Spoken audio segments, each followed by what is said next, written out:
સુરત શ્રી સમસ્ત બ્રહ્મ સમાજ રાજ્ય કક્ષા તથા કલ્પ વૃક્ષ ફાઉન્ડેશન દ્વારા આયોજિત લાઈવ શ્રી રામ કોન્ટેસ્ટ આતશબાજી મહાઆરતી લાઈવ ગીત સંગીતનો ત્રિવેણી કાર્યક્રમ આસ્થાભેર ઉજવાયો।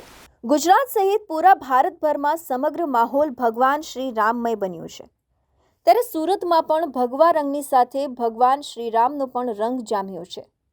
શ્રી સમસ્ત ગુજરાત બ્રહ્મ સમાજ રાજ્ય કક્ષા તથા કલ્પ વૃક્ષ ફાઉન્ડેશન દ્વારા આયોજિત સુરત શહેરના અમરોલી વિસ્તારમાં 4 ભુજા સર્કલ પાસે લાઈવ શ્રી રામ કોન્ટેસ્ટ ભવ્ય આતિશબાજી મહાઆરતી અને લાઈવ ગીત સંગીતનો કાર્યક્રમ યોજાયો હતો, જેમાં બ્રહ્મ સમાજના અગ્રણી ગિરીશભાઈ ત્રિવેદી દ્વારા જણાવ્યું હતું કે 500 વર્ષ પછી જે આપણી આસ્થા એવા ભગવાન શ્રી રામનો અયોધ્યા ખાતે પ્રાણ પ્રતિષ્ઠાત મહોત્સવ થઈ રહ્યો છે, તેમાં ભારતભરમાંથી દરેક લોકો સહયોગ આપી રહ્યા છે।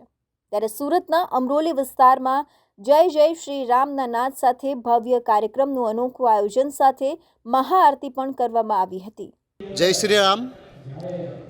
સમગ્ર ભારત 22 તારીખની એક રાહમાં બેઠું છે ત્યારે કે 22 તારીખે બપોરે ભગવાન શ્રી રામ એમના નિજ મંદિરમાં પ્રાણ પ્રતિષ્ઠા થવાની છે, ત્યારે સમગ્ર ભારતવાસીઓ સનાતનીઓ દરેક હિન્દુના મનમાં એક થનગનાટ છે અને દરેક પોતપોતાની રીતે ભગવાન શ્રી રામની આરાધના કરી રહ્યા છે।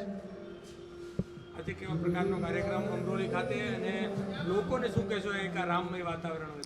શ્રી સમસ્ત ગુજરાત બ્રહ્મ સમાજ રાજ્ય કક્ષા અને કલ્પવૃક્ષ ફાઉન્ડેશન ટ્રસ્ટ દ્વારા આજે આ એક રામ કોન્સર્ટનું આયોજન કરવામાં આવ્યું છે। જે રીતે સમગ્ર હિન્દુસ્તાનમાં એક આનંદનો માહોલ છે, એ માહોલનું સહભાગી થયા વગર બ્રાહ્મણો અને સુરત કેમ રહી શકે? તો અમે અમરોલી વિસ્તારની અંદર એક ભવ્યાતિ ભવ્ય શ્રી રામ કોન્સર્ટ, આરતી, દીવા અને સાથે આતશબાજી વગેરે કાર્યક્રમોનું આયોજન કરેલું છે। Arvind Rathod, ABC news Gujarat, Surat.